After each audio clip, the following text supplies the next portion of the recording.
Topiary is the practice of forming plants into various clearly defined shapes by trimming and clipping their foliage. Our project amends this practice and uses the land to obscure parts of our structure to create a new and interesting external view. Architecture exists as an ambiguous relationship between the part and the whole, where reality obscures preconceived expectations. Instead of perceiving the whole, we only see fragments that then raise questions about scale, perspective, and program. Through this project, we explore different scales of programming that reinforces the enormity of our structure, so that its true shape and size is left ambiguous when viewed through human perspective.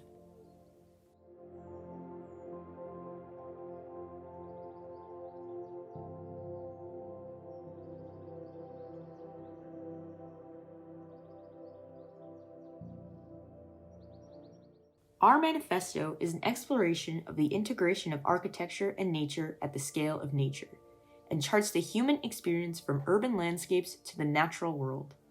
We decided to treat our manifesto as a sequential set of images that told a story, rather than a set of separate images. For the creation of our manifesto, we drew inspiration from the ideology of metabolism, the Japanese architectural movement which utilizes biological processes as the basis for design ideas. This guided the transition between the urban and the natural within our illustration animation. The part-to-whole relationship that we discuss in our manifesto is influenced by Kiyonori Kikutake's conceptual project Marine City Megastructure, which deals heavily with the Japanese metabolist themes of growth, expansion, and partiality. Kikutake conceptualized the marine city to follow the processes of mitosis and biological growth. This diagram details the cellular growth of marine city, beginning with the smallest part, the pod, and ending with the whole, an entire unit of towers. This conceptualization on multiple scales speaks to the relationship of fragmentation that we adopted in our project. The relationship of growth is also evident within nature itself. Nature, from the smallest scale like the cell, accumulates and propagates onto itself, taking on the qualities of a collective. It is no longer just an autonomy of parts. As we are immersed in the topography and landscape of Griffith Park, pieces or fragments of architecture reveal themselves to the viewer. Though we see indications before us, the architecture is largely obscured by the natural environments around it. The limitations of perspective guide our understanding of our environment, though we can begin to consider the implications of these constraints. What boundaries begin to be blurred, and how might that affect our supposed understanding as we zoom out into a broader view? There are two ways one could explore fragmentation.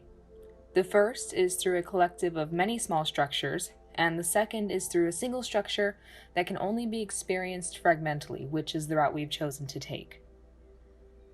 This map of Griffith Park illustrates areas of differing degrees of integration between humans and nature. Areas like the observatory, the Greek theater, and the stables are classified as exclusively for human use. Areas such as the golf courses and grassy picnic areas emphasize a sort of artificial nature, but are still primarily a space for humans.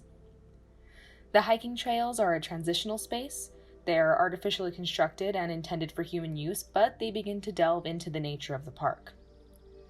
The last classification is that of true nature, or wilderness, which makes up most of the park and is comprised of the mostly untouched and unaltered areas that humans rarely ever interact with.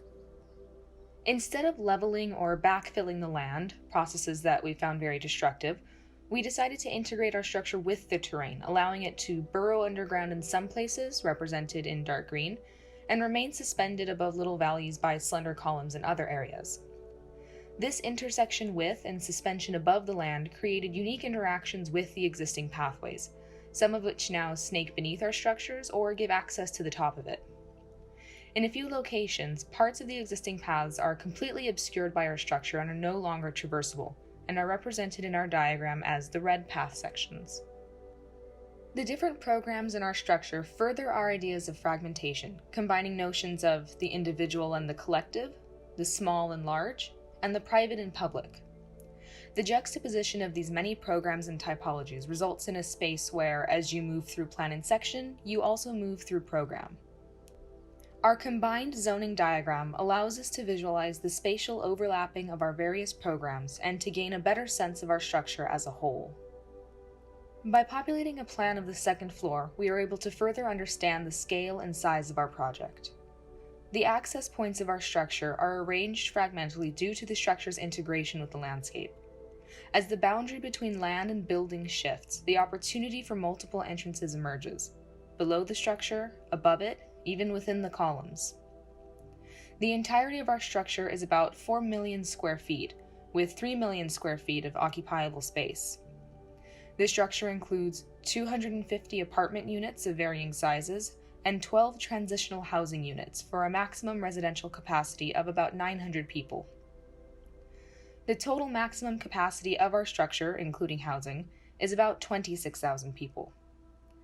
As a point of comparison, the Sana Rolex Learning Center, a project we've looked to for aesthetic guidance, is about 215,000 square feet and accommodates about 1,700 people. Here we see a close-up plan of one of our social spaces and the ways in which they can be utilized. Activities range from leisurely strolls to bike rides and even yoga sessions. This plan highlights one of the several dining areas located within our structure that can be enjoyed by residents and non-residents. There are two types of housing in our structure, the first of which is family apartment buildings. This plan is for an 800 square foot, 2-bedroom apartment. The second type of housing we have designed is transitional housing, intended for a stay of about 1 to 2 years. Each transitional housing unit is comprised of 6 dorm rooms and a shared kitchen and common space for a total area of nearly 2,000 square feet per housing unit. Through this aerial perspective, we look at a whole that was once understood as a series of parts. From our own human perspective, it may very well still be a collection of pieces and corners existing autonomously from one another. They are never explicitly linked or understood as a total whole. When looking at these pieces, the facade no longer reveals what is happening on the larger scale or on the interior. The part and the whole become separate objects. What you see is not what you get.